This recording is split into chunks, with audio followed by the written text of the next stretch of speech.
অনেক ঘোরাঘুরির পরে এখন চলে যাচ্ছি। আর জুমার একটা গাড়ি ধরাই দিছি, এই দেখেন।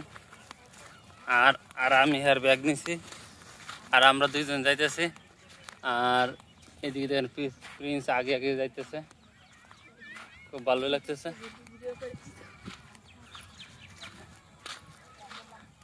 খুব সুন্দর পরিবেশ। কয়েকদিন আগে তো একদম মরুভূমি ছিল, কারণ এগুলো তো বালু শুকিয়ে গিয়েছিল।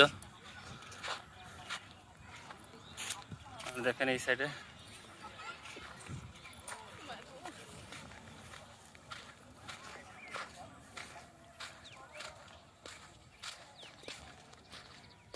বৃষ্টি হওয়ার কারণে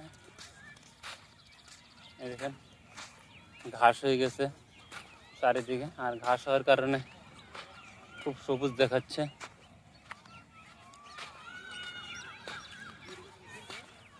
ঠিক আছে, আজকে এই পর্যন্তই। সবাই ভালো থাকবেন, সুস্থ থাকবেন।